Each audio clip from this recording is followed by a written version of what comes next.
Gracias a Majo, gracias a Fer, gracias a todo el equipo de la Felipe, Milena Pergamino también. Lujazo total entrevistar al maestro Martín Prieto. Yo preparé algunas preguntas disparadoras a partir de este libro, un poema pegado en la ladera, en donde Martín, a partir de distintos textos, va repasando, reviviendo, volviendo sobre ciertos poemas, sobre algunos poemas formativos o que le llaman la atención. Entonces, me parecía súper interesante empezar con uno de los motivos o uno de los... o una de las cuestiones que guía un poquito esta feria, que es el héroe lector o el lector como héroe, ¿no? Aquella persona que sostiene un ejercicio que hoy parece en algún sentido devaluado, como es la lectura. Me parecía interesante por ahí. Y voy con la pregunta, Martín. Muchísimas gracias por dejarme estar acá acompañándote. Y tenía que ver un poquito con eso.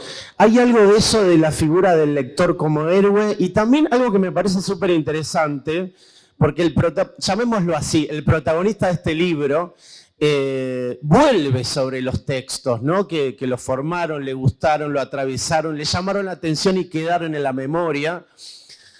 Entonces, es también un poco la valoración de la relectura como ejercicio. Lo tiro acá a la mesa de trabajo para empezar a charlar. La relectura como la verdadera lectura. Lo digo como pregunta, ¿no? ¿Es un poco así el héroe lector y la relectura como el camino hacia la verdadera lectura? Bueno, en primer lugar, buenas tardes. Gracias por acompañarnos, a Walter y a mí. Muchas gracias a Majo y a Fernando por esta invitación. A la Felipe, los conocí a Majo y a Fernando como alumnos de la querida Maestría de Literatura Argentina en la Universidad Nacional de Rosario. Así que me gusta más que me hayan invitado luego de haber pasado por una experiencia docente conmigo. Es como especie de doble subrayado a esta invitación. Así que muchas gracias y muchas gracias también por haber elegido a un interlocutor tan interesante y tan importante como Walter para esta conversación. Bueno, claro, ahí hay una cuestión. Walter usa una palabra que está bien en términos teóricos, digamos que es la palabra héroe, pero a mí me gustaría llamarla, para bajarle un poco la espuma, la palabra protagonista, ¿no? El protagonista de una novela, el protagonista de un relato siempre es el héroe de ese relato o de esa novela, ¿no? Entonces yo creo que efectivamente el protagonista de este libro o el héroe de este libro es un lector.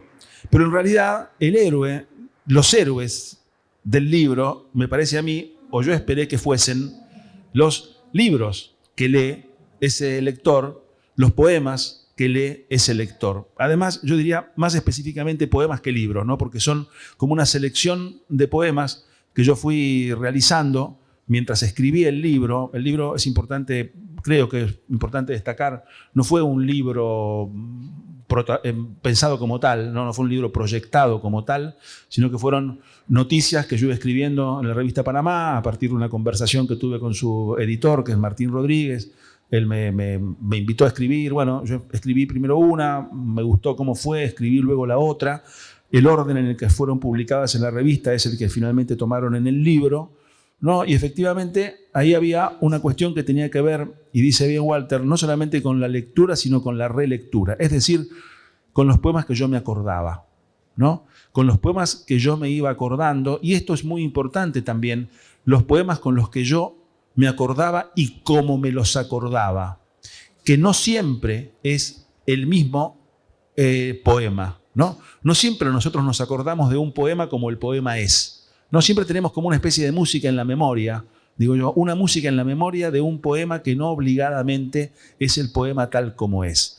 Y yo creo que esa idea, ¿no?, de cómo nos acompañan los libros, de cómo nos acompañan los poemas, de cómo nos acompañan las novelas, en ese modo reside su verdadero valor, ¿no? En el modo en el cual nosotros los recordamos y en el modo en el cual nos acompañan aún con sus desvíos, ¿no? Porque muchas veces ese libro se escribió, y esto también me parece a mí me resultó por lo menos importante mientras lo hacía, fue escrito con la biblioteca que yo tenía en mi casa, ¿no? Con mi biblioteca de poesía argentina o de poesía no argentina, pero preferentemente de poesía argentina, que tampoco es una gran biblioteca. Entonces, un poco los libros que yo fui comprando, los libros con los que me fui quedando, porque también las bibliotecas personales sufren de expurgos como las bibliotecas públicas. Hay un momento en el cual uno dice, bueno, entran 300 libros y para que entren 10 más tienen que irse 10, ¿no? Entonces, con la biblioteca con la que yo me fui quedando. Y muchas veces iba a chequear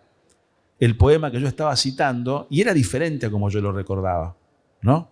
Y me gustaba más el modo en el cual yo lo recordaba, porque nosotros también como lectores tenemos una tarea, ¿no? No es una tarea, no es una obligación, pero es algo que sin embargo hacemos, que es reescribir.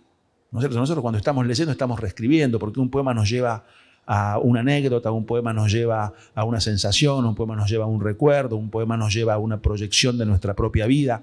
Y en esos casos estamos reescribiendo ese poema cuyas intenciones desconocemos. Es decir, en un poema Apoyado en la heladera, que es el texto que le da origen que le da título al libro, hay un poema de Arnaldo Calveira, que es un poema que a mí me conmueve enormemente, ¿no? Que es que Calveira va en tren, ¿no? Va en tren desde Mansilla, provincia de Entre Ríos, a Buenos Aires. Luego él va a tener una vida en Buenos Aires, en La Plata, y una vida final en París, a donde publica, escribe, muere, ¿no? Y hay un momento de ese poema en el cual Arnaldo, el poeta, digamos, vamos a abandonar la teoría por un momento y vamos a decir que el protagonista del poema es Arnaldo Calveira, ¿no? No el yo lírico, ¿no? Vamos a imaginarlo a Arnaldo, un joven Arnaldo que se va de Mansilla. Y hay un momento del poema, ¿no? Van en tren, hay unos tipos, una gente que vende unas gallinas, unos contrabandistas, unos que están medio borrachos. Y los que están medio borrachos van tocando la guitarra. Y en un momento dado le piden a Arnaldo que cante. Y entonces en el poema Arnaldo dice, y no me di cuenta que estaba triste hasta que me pidieron que cantara, ¿no? Es precioso eso, ¿no? Es precioso el verbo que usa Arnaldo, ¿no? No me di cuenta, no es que me puse triste al cantar, sino que cuando me pidieron que cantara, me di cuenta que estaba triste porque me iba de Mansilla, porque estaba triste porque me despedía de mis padres, porque estaba triste porque no iba a volver nunca más, cosa que tampoco sabía en ese momento. Ni siquiera cuando escribió el poema, que lo escribió en el año 50 y pico. Entonces, cuando uno lee ese poema, establece un vínculo con esa sensación. No solamente con el autor, no solamente con Arnaldo Calveira, establece un vínculo con esa sensación. No me di cuenta que estaba triste hasta que me pidieron que cantara, ¿no? ¿Cuántas veces nos pasó eso? ¿Cuántas veces esa sensación que está vinculada tal vez con una canción, con un poema, con cualquier cosa, ¿no? Nos emerge, nos involucra en una sensación que no sabíamos que teníamos? Es precioso eso, es precioso lo que dice Arnaldo, como lo dice Arnaldo, y cómo eso nos lleva a nosotros mismos tal vez a una sensación similar.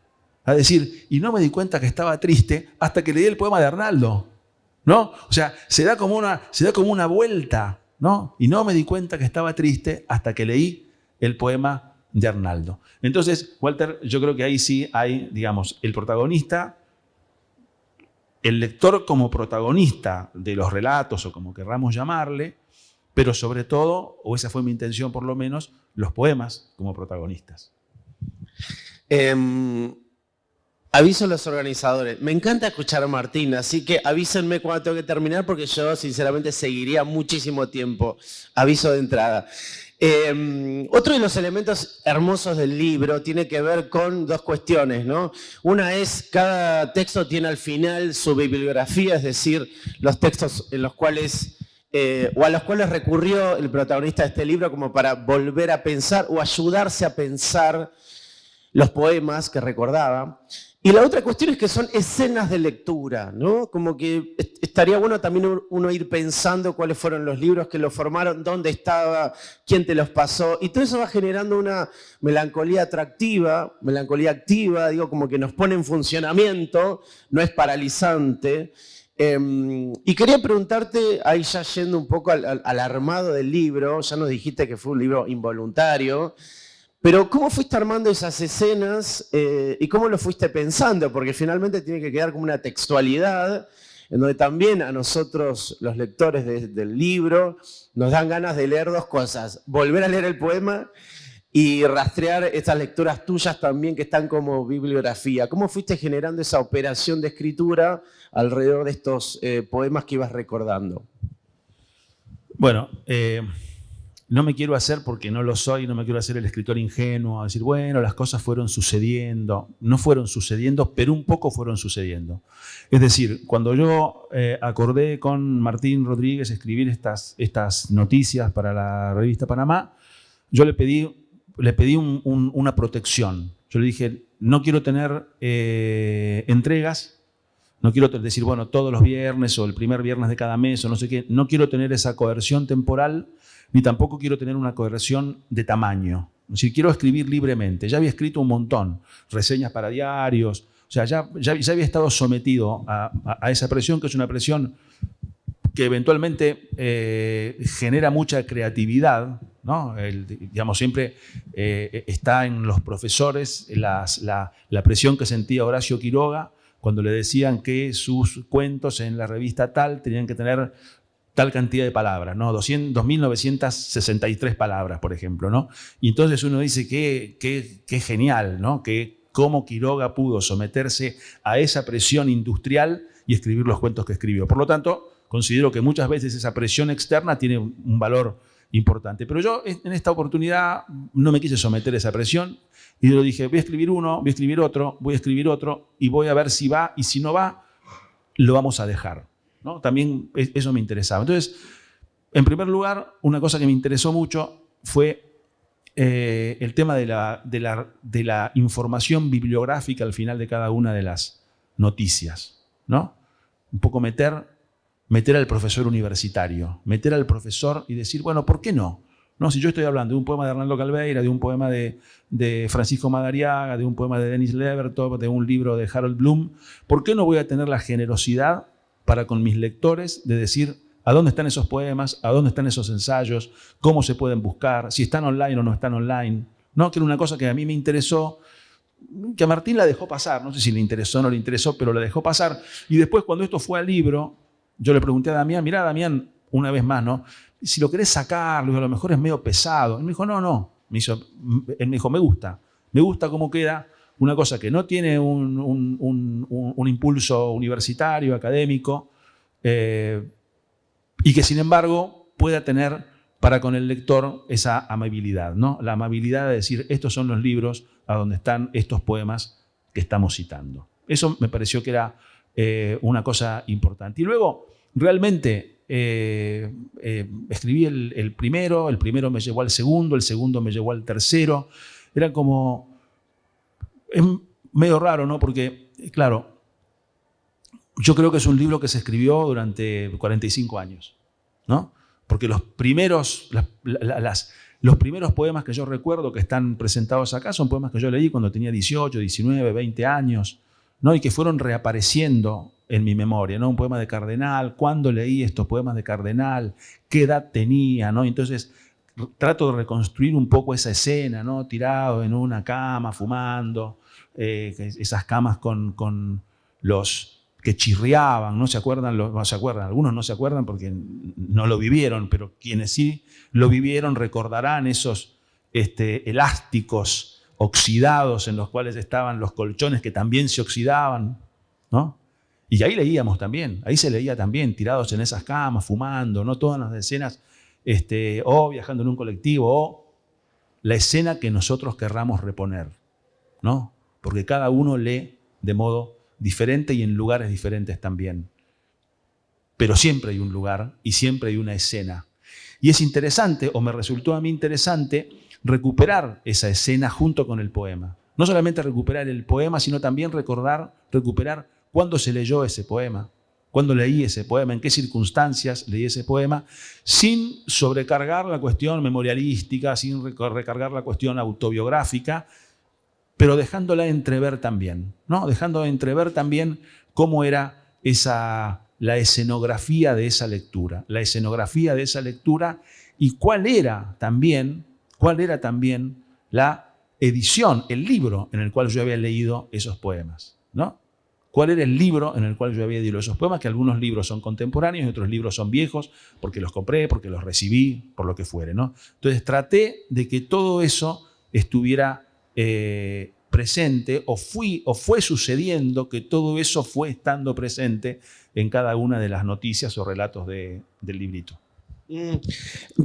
Esto último es increíble que acabas de decir, porque, bueno, leo el texto inicial con el que empieza, es como la dedicatoria, dice: a mi mamá, a mi amigo Martín Rodríguez, que propició y alentó la escritura de cada una de estas noticias, repito. Para quienes amamos la poesía, justamente, la noticia es lo contrario al poema. Es como la información, es la institución, la realidad, lo que nos rodea, lo que queremos combatir. ¿Con qué lo combatimos? Con poesía. Cuando la realidad se quiebra, totalmente aparece lo poético. Entonces es lo contrario. Pero sin embargo vos ponés la palabra noticias. Contame qué pasa ahí entre la noticia, el poema. ¿Por qué reemplazás noticia con poema? Me pareció como súper atractivo ese comienzo. Bueno, ahí hay una cuestión que está, una anécdota, ¿no? Porque el libro también tiene anécdotas, ¿no? Cosas que yo fui escuchando, cosas que fui escuchando de otros poetas, digamos, de poetas que hoy son grandes figuras, uno diría inclusive un poco mitológicas dentro de la historia de la poesía argentina, y que yo conocí siendo muy joven, yendo a lecturas, a presentaciones de libros. Y hay una anécdota que justamente certifica lo que vos decís, que a mí me encanta, que es que un joven poeta va a una lectura, lee unos poemas, y entre el público está Edgar Bailey. Edgar Bailey es un gran poeta argentino, uno de los fundadores de la revista Poesía Buenos Aires, autor creador de un micromovimiento dentro de la poesía argentina que se llamó el invencionismo en los años 40 y 50. Un gran poeta, Edgar Bailey, y un gran personaje también. Este muchacho lee un poema y cuando termina la lectura, como si fuera una feria del libro, una cosa así, termina la lectura, Bailey se acerca a saludarlo y dice: te felicito, este poema es extraordinario, bla, bla. Y el muchacho le dice: pero Edgar, le dice, usted ya conocía este poema. Y Edgar le dice: un poema no es una noticia. Es extraordinario, ¿no? Un poema no es una noticia, ¿no? Si yo les digo a ustedes, supongamos, Milei es el presidente argentino. Sí, ya sabemos, me dicen todos. Sí, hace 2 años, ya conocemos esa noticia. Eso es una noticia, ¿no? Lo que está en la tapa del diario, eso es una noticia. Pero un poema, va a decir Edgar Bailey, y yo digo, citando implícitamente a Ezra Pound, no es una noticia. O en todo caso, es una noticia que sigue siendo una noticia.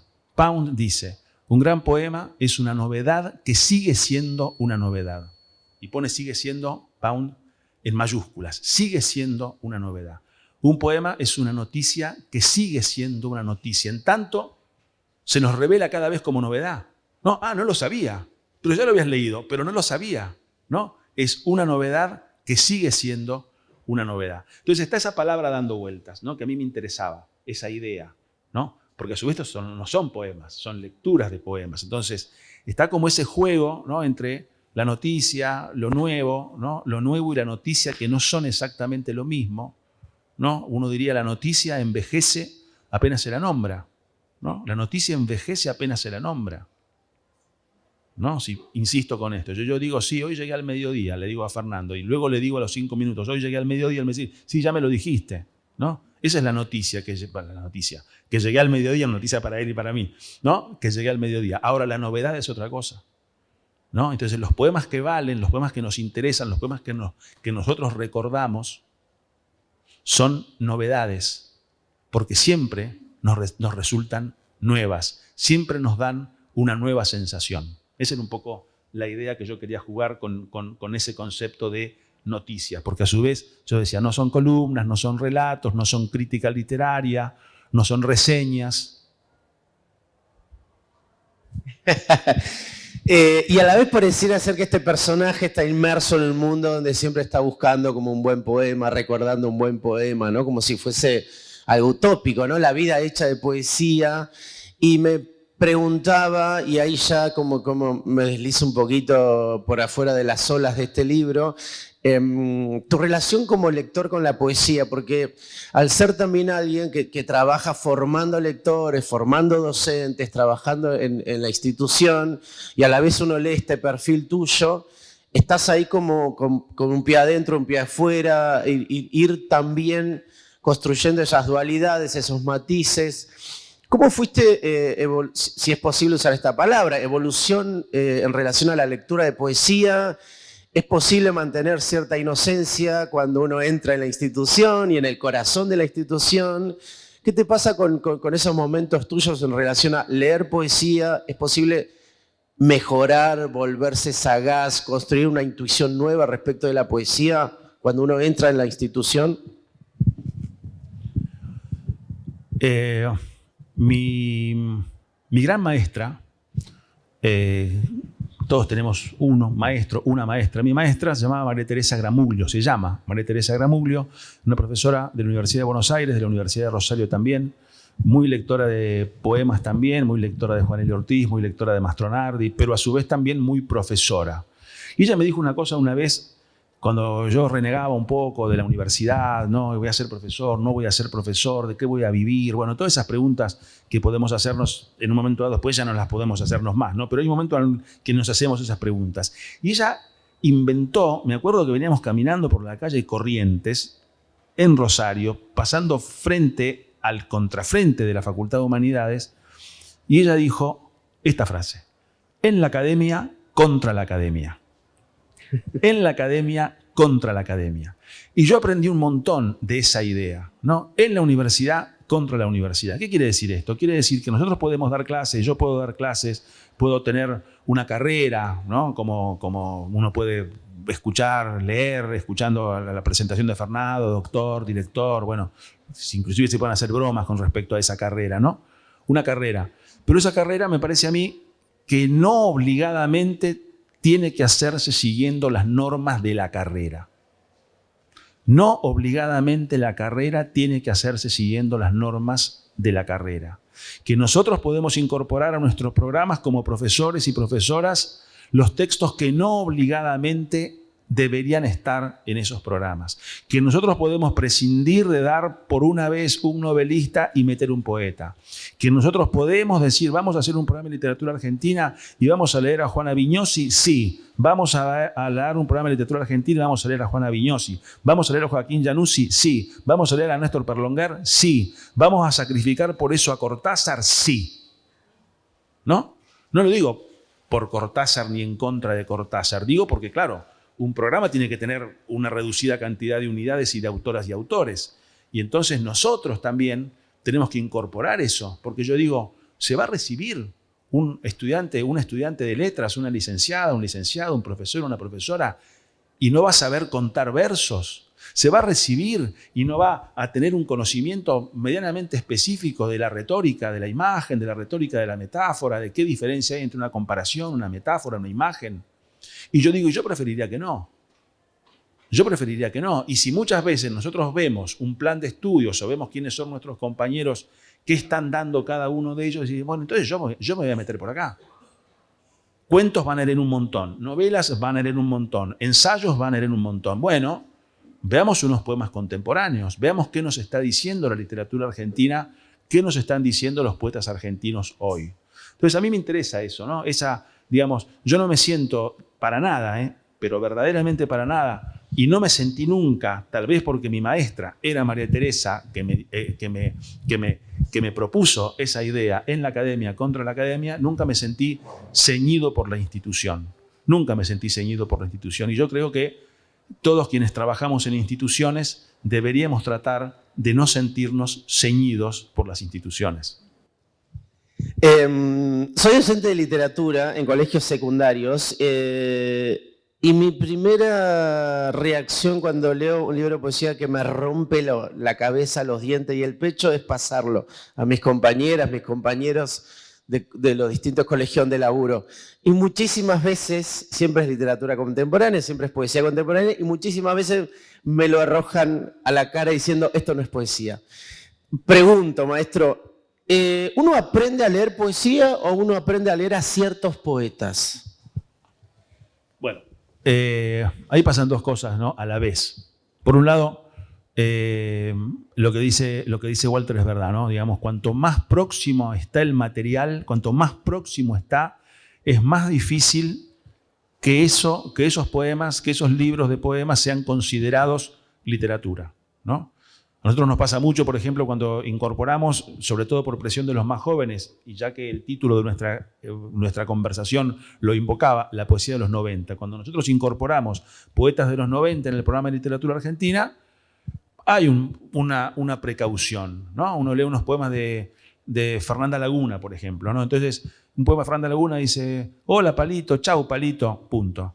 Entonces los alumnos te dicen, profesor, bueno, o sea, está bien que demos poesía, pero hola Palito, chau Palito. Entonces, ¿no? Inclusive poemas de Martín Gamarota, poemas de Alejandro Rubio, o sea, poemas que nos interesa dar, ¿no? Entonces yo también puedo comprender que efectivamente por un lado hay una experiencia total, ¿no? Hay una ingenuidad que siempre es bienvenida también en los lectores, ¿no? Porque Fernanda Laguna tiene un montón de lectoras, Cecilia Pavón tiene un montón de lectoras, de lectores que reivindican mucho esos poemas y no tienen ninguna formación. Pero probablemente para mí, yo tengo que aprender a leer esos poemas, ¿no? Digamos, es muy probable que yo, que tuve otra formación, ¿no? Cuando leía a los 20 años a Mario Benedetti, que son lecturas que reivindico. Cuando leía a los 20 años a Cardenal, a Mario Benedetti, a Becker, cualquier cosa, ¿no? Lo que lee cualquiera, ahí los libros que puede encontrar en las librerías de usados, qué sé yo, o que podía encontrar. Yo tengo que hacer una formación, yo me tengo que formar para leer a los poetas contemporáneos. Entonces creo que sí, que hay una formación de lectura. Pero creo que tiene que haber también en esa formación de lectura un estado de cierta ingenuidad, ¿no? Para dejarse herir por lo nuevo. Uno tiene que estar atento a lo nuevo también, me parece. Yo no puedo quedarme congelado ni como lector, ni como profesor, ¿no? En aquello que ya sabía, ¿no? Tengo que estar siempre atento a que hay algo que no estoy sabiendo y que me conviene atender y que me conviene escuchar. Interesante los nombres que fuiste desparramando en la charla y te llevo a ese momento, o sea, ya que nombraste la generación del 90, y vos sabés que yo siempre me pregunto, y sobre todo muchas veces le pregunto a mis alumnos y alumnas y alumnes, si se sienten cómodos con este momento histórico que están viviendo, porque muchas veces pareciera ser que el momento de la juventud o esa primera adultez es nuestra época. Te llevo a los 90. ¿Te sentías a gusto con la época? ¿Te sentías aparte de esa generación del 90 o es lo que te tocó? Bueno, en primer lugar, yo no soy de la generación del 90, soy un poco anterior, ¿no? Nosotros vimos a los 90, vimos emerger a los 90, vimos emerger a Cucurto, vimos emerger a Martín Gambarot, a Alejandro Rubio, a Santiago Liach, a Fernanda Laguna, a Cecilia Pavón. Vimos cómo todo eso empezaba, a Marina Mariach, vimos cómo esos poetas y esas editoriales, Daniel Durán, etcétera, etcétera, empezaban a emerger como algo nuevo. Digo, nosotros, un grupo que estábamos haciendo una revista en ese momento, que era el Diario de Poesía, ¿no? Y que empezamos a ver a mediados de los 90 que estaba pasando algo nuevo en la literatura argentina. Pero no éramos nosotros eso nuevo. Nosotros éramos como uno podría decir, unos periodistas afortunados. Éramos unos periodistas afortunados que estábamos viendo que estaba pasando algo nuevo y que estábamos preparados, como les decía recién, preparados para ver eso nuevo que estaba sucediendo. Pero nosotros no éramos lo nuevo. No éramos lo nuevo nosotros. De hecho, digamos, históricamente hay una polémica dentro de la historia de la poesía argentina que sucede entre los años 80 y 90, que es neobarrocos versus objetivistas. Nosotros formábamos parte de una de esas facciones, que eran los objetivistas, los del Diario de Poesía, y el 90 es superador de esa facción. Los noventistas son, uno diría, objetivistas y neobarrocos a la vez, ¿no? Y nosotros quedamos un poco ya insisto con esto como observadores de esa escena. Está buenísimo esto que decís. Y te lleva a tu parte de escritor, ¿no? Tu parte de poeta. Esto no tenés por qué estar de acuerdo. Considero que sos un gran poeta. Pero la pregunta es, ¿cómo funciona en vos la escritura pensando en esto de formar parte de la institución, construir lectores, una gran lectura? Yo vengo del palo de la música y muchas veces grandes músicos son destruidos por la academia, ¿no?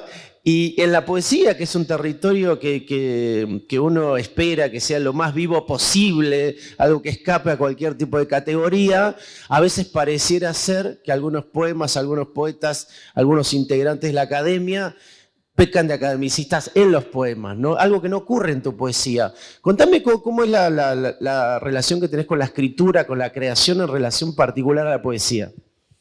Bueno, claro.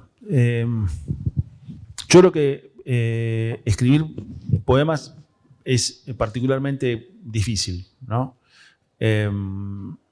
Y creo que esa idea de ser poeta, ¿no? Que uno es poeta en caso de que lo sea, solamente en el momento en el cual está escribiendo poemas, ¿no? En ese momento en el cual uno encuentra algo, encuentra una palabra, encuentra algo, alguna piola de la que puede tirar, ¿no? Uno dice, bueno, estoy haciendo esto. Pero digamos, yo no creo, ¿no?, en la figura del poeta, en el poeta, ¿no?, el tipo o la mujer que es poeta todo el tiempo, ¿no?, que se viste como poeta, que piensa como poeta, que habla como poeta. Me parece un plomazo, me parece anticontemporáneo, por un lado. Por otro lado, no sé. No sé, o sea, verdaderamente no sé. Es decir, yo escribo como puedo. Tengo yo creo que tengo un respaldo que a mí me interesa tener, que son 2 o 3 lectoras y lectores que son muy, eso me gusta porque son muy represivos, ¿no? Si esto es una porquería, esto no. Y eso está bien, ¿no? Eso me parece que es importante eso, ¿no? Tener gente en la cual uno confía. Yo creo que es muy difícil escribir solo, realmente creo que es muy difícil escribir solo. Creo que siempre es mejor escribir un poco en compañía, sobre todo si es una compañía con la que uno tiene, una compañía que es suficientemente confiada y severa, ¿no? Es esa combinación, no porque el puro severo o el puro confiado, alguien que pueda ser capaz, en cuya lectura vos confíes y que pueda ser capaz de decirte verdaderamente esto no va, ¿no? Porque aquel que te puede decir esto no va es ese mismo que te impulsa para bien cuando te dice esto sí va. Entonces yo por eso publico poco, poemas, el último libro tiene creo que 13, 14 poemas, sacaría uno con uno, ¿no? Porque me parece que ya paulatinamente se hace difícil también. Estoy en una discusión con un compañero, con Daniel García Helder, que es un gran poeta también, que hace 1000 años que no publica, que tiene que ver con eso, ¿no? La discusión tiene que ver, la poesía es un género propio de los jóvenes. Uno es más sensible al mundo poético, a la percepción poética cuando es joven, ¿o no? ¿No? ¿O no? O sea, qué sé yo me acuerdo, a ver, una anécdota, ¿no? Me acuerdo cuando, no sé, yo era joven, tenía 20 años, 19, 20 años. Salíamos a caminar, caminábamos toda la noche, ¿no? Toda esa cosa, ¿no? Escuchar el ruido de los propios pasos de uno en una ciudad vacía, ¿no? Volviendo a tu casa a las 3, 4 de la mañana, y llegaba, máquina de escribir, computadora, máquina de escribir, y llegaba, me servía un vaso de vino blanco y me ponía a escribir. Ni loco, ¿no? Hoy, ni loco caminar por la calle, ni loco estar atento, ¿no? Estar atento a alguna escena, ¿no? O estar demasiado atento a mis propios sentimientos, y mucho menos a ponerme a escribir a las 3 de la mañana, ¿no? Entonces quiero decir, ¿cómo es eso? Yo no sé cómo es. ¿Cómo es eso? ¿Qué es lo que pasa, ¿no? ¿Cómo se escribe ahora? ¿Cómo escribe alguien a los 60 años? ¿No? no es fácil. Hay una cosa que dice Juana Vignosi que a mí que le estoy estudiando bastante ahora porque voy a prologar sus poemas. Y ella en una entrevista dice, ella se rodeaba mucho de jóvenes, era como una poeta de los 90, de 60 y pico de años, ¿no? Iba a los bares, estaba con los jóvenes. Y alguien le pregunta, ¿pero ustedes los jóvenes?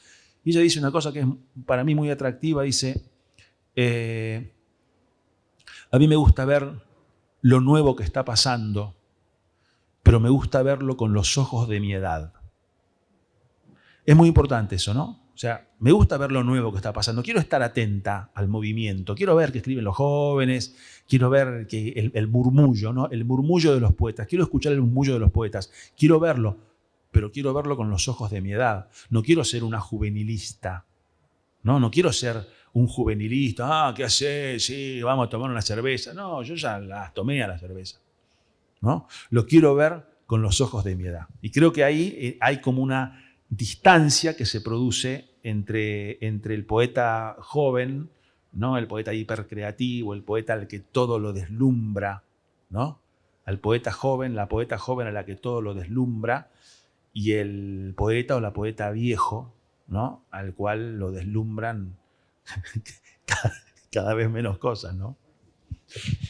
¿La juventud es una enfermedad que se cura con el tiempo?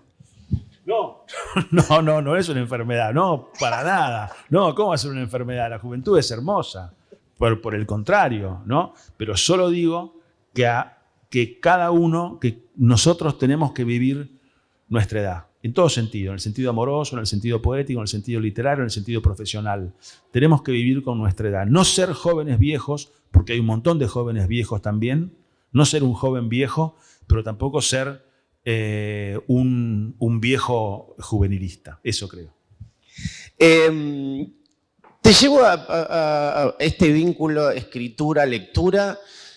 ¿Cómo vas generando y está bueno esto que tirás sobre la mesa de trabajo, que es pensar la idea del desarrollo, la evolución, pensar la edad. ¿Cómo vas construyendo hoy tu radar acerca de lo que es un buen poema o no? Y en los dos casos, ¿no? Como lector y también como escritor, ¿no? Y si escribís poemas o libros de poemas. Bueno, claro, es un poco parecido también, ¿no? A mí me encantaría escribir libros de poemas. Me parece me parece que está bien, ¿no? Esa idea, la idea de un libro de poemas. Una vez le hice una entrevista a Roberto Fontana Rosa, al negro Fontana Rosa, que era un tipo muy generoso y sabía que todo el mundo estaba en la lona, y entonces le daba reportajes a todo el mundo porque sabían que esos reportajes se vendían, ¿no? Entonces uno iba a hacer un reportaje al negro Fontana Rosa a un bar en Rosario y había una cola de 3 o 4 jóvenes que estaban tratando de vender esa entrevista a alguien. Bueno, y en esa entrevista el negro dice una cosa que a mí me gustó para la figura de cuentista que era él. Él decía, ¿qué es un libro de cuentos? Dice, un libro de cuentos es como un long play. Ya se usaba la palabra long play, te digo vos que estás en el género. Dice, un libro de cuentos es como un long play. Dice, tiene 2 canciones buenas y los demás están para acompañar, ¿no? Entonces, esa idea, que es una idea justamente de un no libro o una idea de un no disco, ¿no? Porque después en los discos se llamaba el disco conceptual, ¿no? La idea del disco conceptual era un disco que era un disco completo, ¿no? Un disco que las canciones estaban relacionadas una con otras, que había un impulso determinado, etcétera, etcétera. A mí me gusta pensar los libros de poemas de esa manera. No decir, bueno, tengo 20 poemas, ya tengo un libro, porque hay 2 o 3 buenos y los demás están para acompañar, sino que todos los poemas se acompañen unos a los otros. Eso me parece que es importante y que también me gusta leer los libros así. Cuando nosotros vemos que en un libro de poemas, y lo veo mucho ahora justamente, insisto, que estoy leyendo los poemas de Juana Vignosi y los libros de Juana, ¿no? Que los poemas son solidarios, una idea de solidaridad de unos poemas con otros que terminan conformando un libro. Luego, por supuesto, a nosotros puede gustarnos más un poema, puede gustarnos más otro, yo puedo recordar mejor uno, puedo olvidar otro, pero hay una idea de solidaridad, de acompañamiento entre esos poemas. Y eso me parece que es importante y conforma un libro. Y a mí me gustaría, o me gustó siempre, efectivamente, escribir libros de poemas, conformados por poemas. Qué bien eso. Vos sabés que hoy siento que no hay un territorio de consagración para el poeta, ¿no? Como que el espacio de poder está como difuminado con internet, como que no hay algo que a vos te indique, entre comillas lo digo, que llegaste. Y para los que no vivimos esa época, el diario de poesía parecía ese lugar, ¿no? En donde en algún momento, quizás, si tu mamá no te daba cariño y llegás al diario de poesía, sentiste que llegaste a algún lugar, ¿no? Entonces, contanos lo que quieras de eso y de tu experiencia por el diario de poesía. Es algo que yo particularmente romantizo mucho. Digo, la lejanía mía siempre fue algo como idealizado, ¿no? Me gustaría que nos cuentes lo que quieras de eso y si quedó algo, ¿no? ¿Y cuál es el resto, siglo XXI, fin de agosto 2025, de pensar esa experiencia, diario de poesía que fue tan importante para los que nos gusta leer, ¿no? Bueno, claro, en términos, yo diría, retrospectivos, yo creo que vos tenés razón. El diario, no solamente el diario, digo, las grandes revistas ordenan la cancha, ordenan el panorama. El diario tenía el mérito de ordenar el panorama, ¿no? Como también lo ordenó en su momento la revista Contorno, como lo ordenó la revista Martín Fierro, como lo ordenó la revista Sur. Eran los buenos momentos de la revista Sur, cuando estaba Borges, Pepe Bianco, etcétera, etcétera, ordenan el panorama, ¿no? Digamos, un cuentista, si quería ser catalogado como tal en la Argentina en los años 40 y 50, tenía que publicar en Sur. Es decir, tenía que pasar por la criba de la lectura de José Bianco. Era así, ¿no? Ordenaba el panorama. Digo, para no hablar específicamente del diario. Hoy uno dice, bueno, tengo un cuento, lo publico en no sé a dónde, en una red, me pongo contento, me pusieron 14 likes, me pusieron unos corazones y se terminó. Escribí un cuento. No hay, yo creo que no hay ese orden de panorama. Inclusive creo que tampoco, esto a lo mejor va un poco en contra del escenario en el cual estamos hablando, pero creo que la proliferación de editoriales independientes tampoco contribuyen a eso, ¿no? Es decir, la cantidad de editoriales que hay en este momento, que está muy bien, ¿no? Pero la cantidad de editoriales tampoco contribuyen a la consolidación de un panorama, ¿no? Dice, porque si al final uno puede publicar, ¿no?, sus libros en cualquier editorial, porque si no va a ser A, va a ser B, va a ser C, y si no lo publico yo solo, si no agarro mi computadora y publico mi propio libro y pongo una manta y lo propongo por ahí, entonces esa proliferación contemporánea, que yo por un lado verdaderamente valoro, por otro lado me hace pensar a mí que yo no podría escribir hoy como escribí en el diario hace 30 años, no, más de 30 años, como escribía yo en el diario acerca del panorama de la poesía argentina contemporánea. ¿Cómo armaría yo ese panorama? ¿Cómo armo yo hoy un panorama de la poesía argentina contemporánea? Tengo que venir acá, tengo que ir a Junín, tengo que ir a las 14.000 ferias de editoriales independientes que hay, llevarme todos los libros, los libritos, los libelos, ¿no? Se hace difícil construir eso.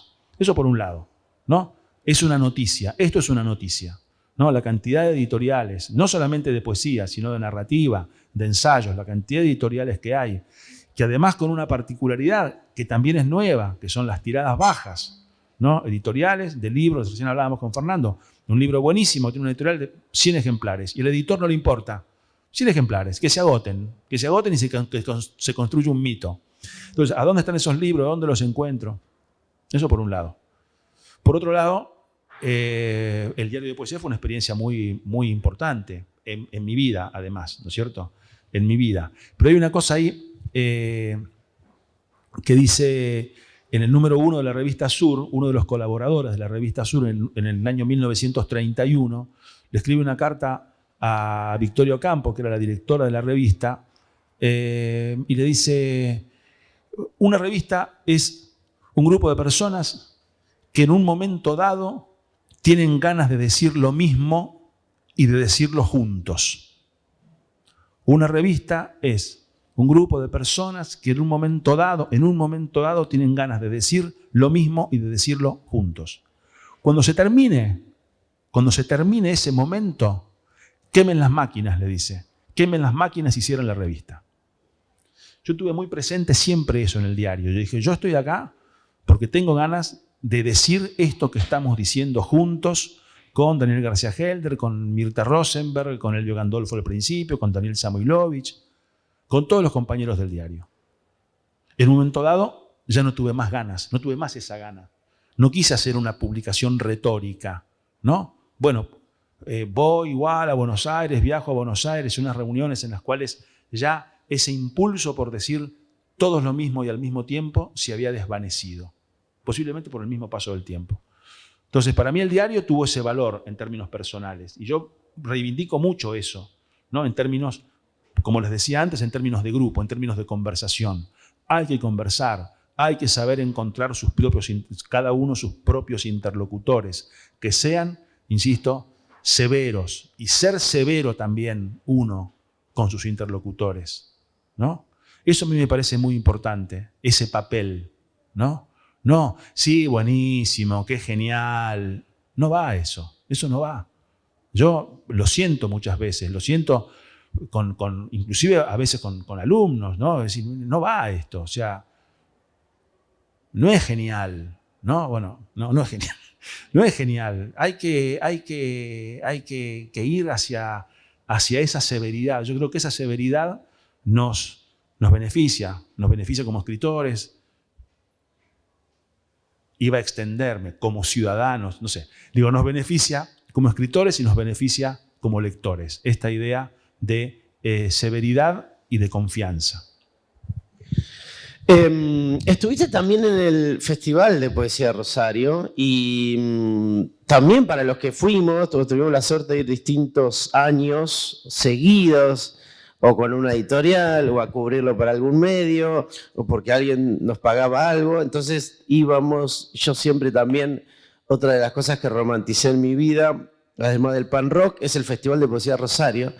Y la verdad es que es un momento de construcción como de, entre comillas, nuevos cánones, ¿no? Como que uno de golpe va encontrando poesía viva y uno se siente muy interpelado.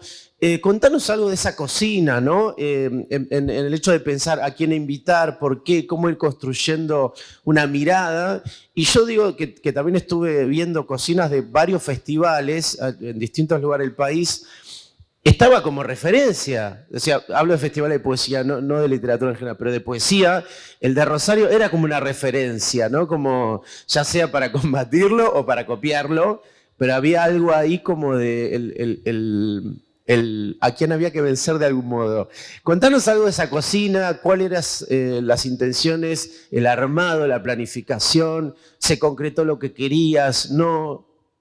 Agarra por donde quieras, maestro. Bueno, el Festival de Poesía tiene ya más de 30 años, ¿no? El Festival de Poesía de Rosario. Y claro, los festivales de poesía, como muchas veces las ferias también, están muy relacionados con las instituciones, ¿no? Entonces uno dice, bueno, hay una Secretaría de Cultura, hay un Ministerio de Cultura, hay un no sé qué, hay instituciones.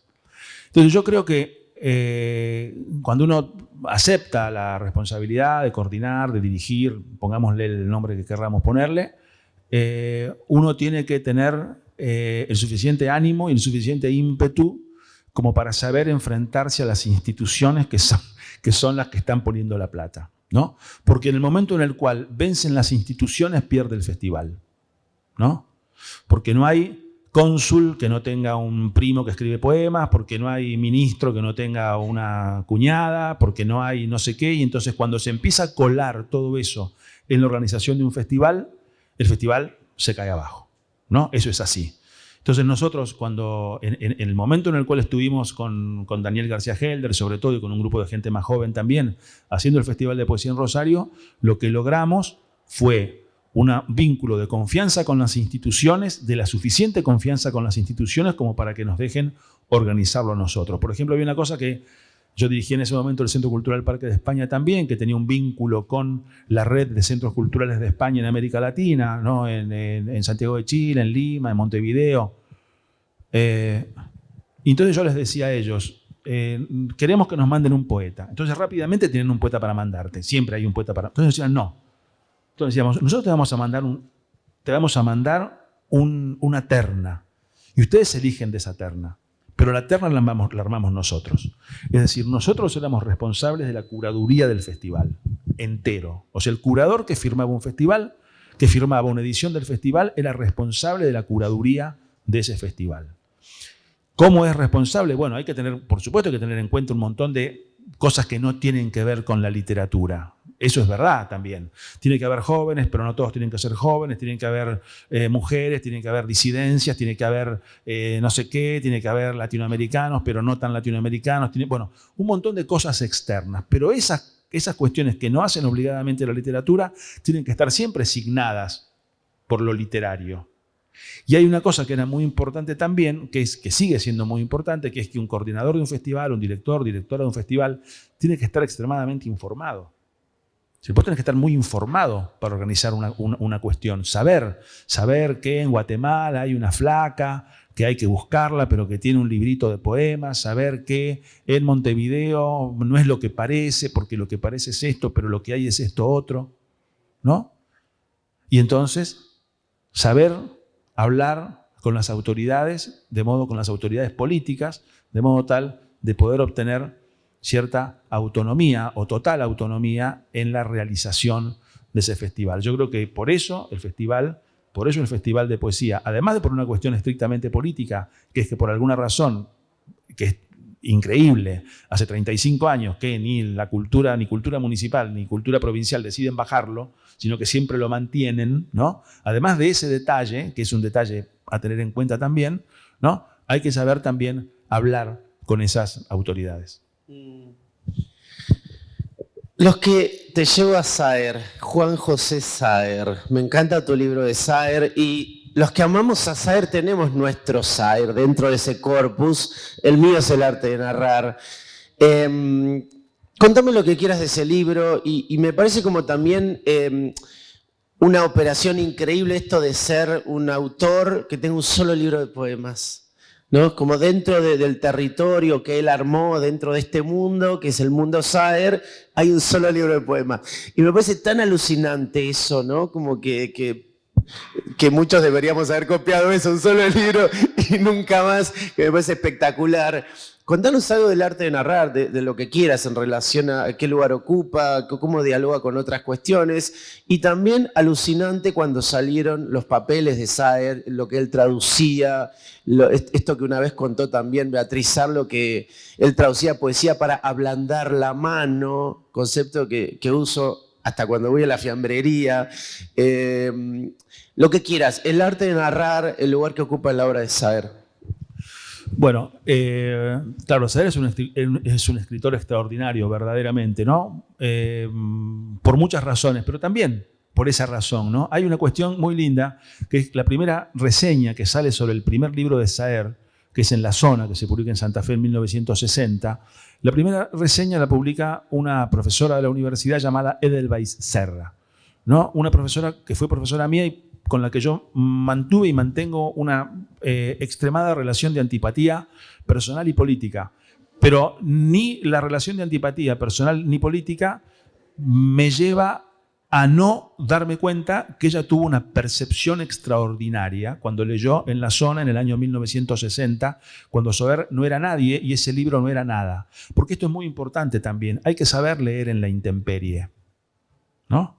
Hay que saber leer en la intemperie, porque yo hoy voy acá abajo, ¿no? Y acá abajo hay un montón de libros que están en la intemperie.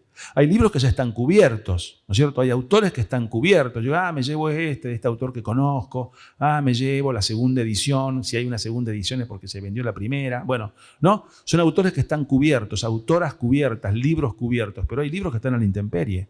Y hay que saber leer eso sin nada alrededor.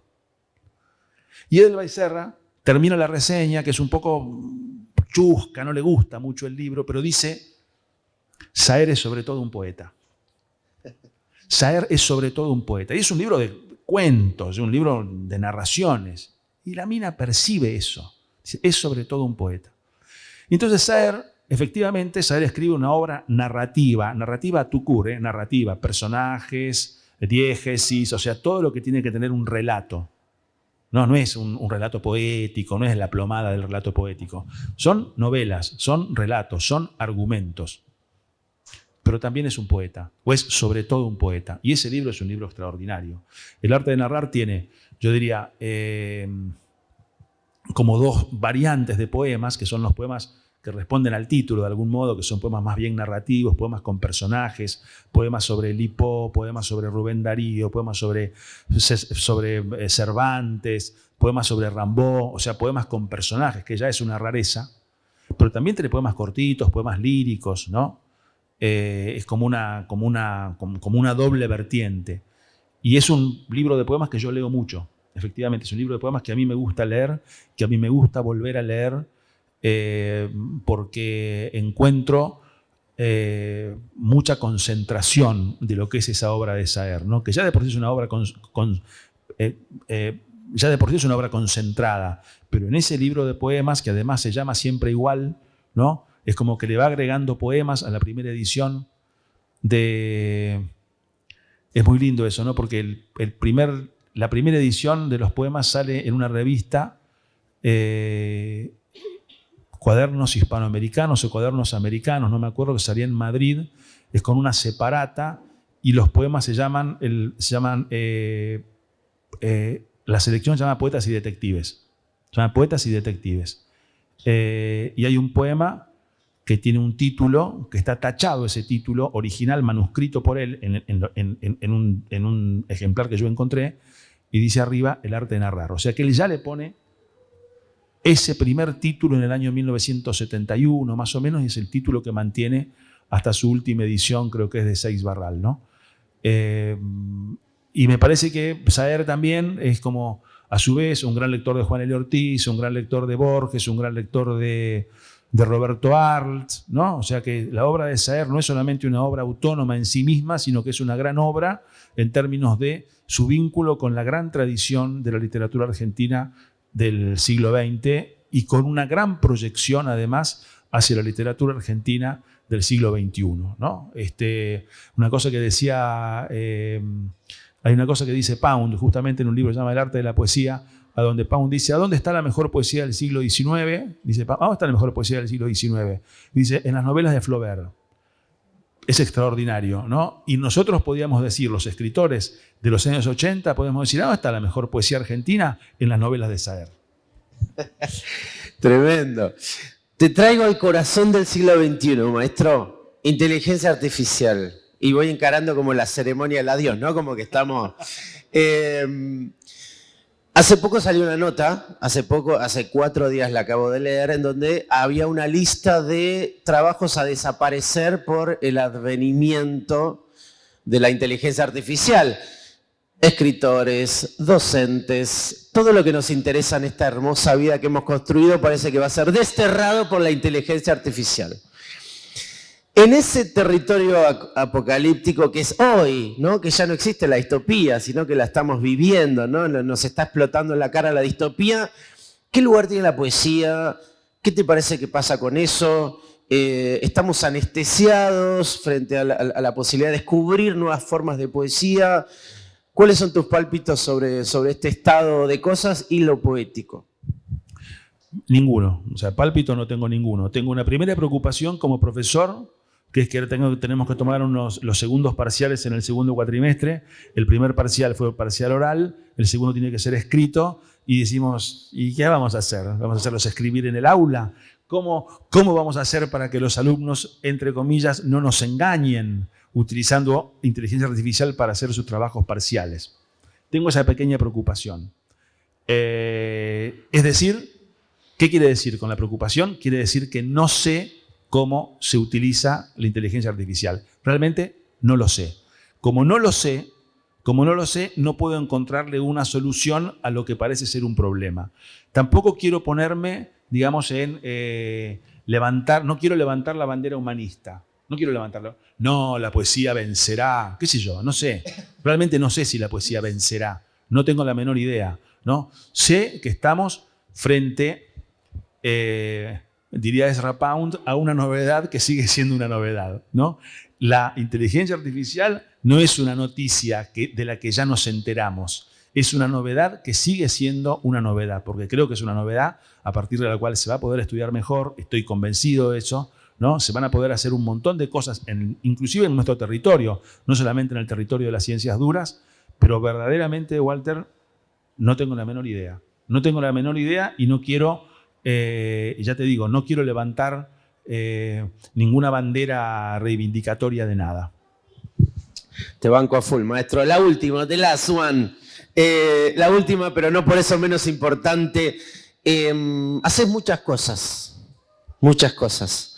¿En algún momento pensás en cómo te gustaría que se vincule la idea de obra? La obra es la docencia, la obra es la poesía, la obra es tu paso por distintos lugares institucionales, o la obra es tu vida en sí misma. Lo tiro a la mesa de trabajo.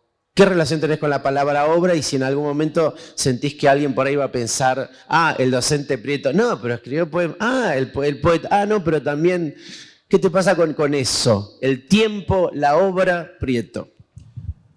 Bueno, dos cosas. Por un lado, me gusta mi profesión, me gusta mi trabajo, me gusta ser profesor. Sí, me gustaría que me recordaran como un profesor. Me parece que es una cosa muy, muy valiosa por cómo recuerdo yo a mis pocos buenos profesores. Es decir, me gustaría que, como yo la recuerdo y presente la tengo a María Teresa Gramuglio, que alguna vez alguien me tenga tan presente así a mí. Eso por un lado. Me parece importante eso. Y por otro lado, ya que estábamos con Saer y volviendo a Saer, una vez le hice un reportaje Inde Pomeraniec a Saer, le hice una pregunta un poco parecida a esta, y Saer le dijo, ¿y usted qué espera? Una cosa así, dice, yo espero ocupar un lugar, así sea muy pequeño, en la literatura argentina. Eso espero. Gracias, maestro. Gracias a la Felipe. Lujazo. Muchísimas gracias.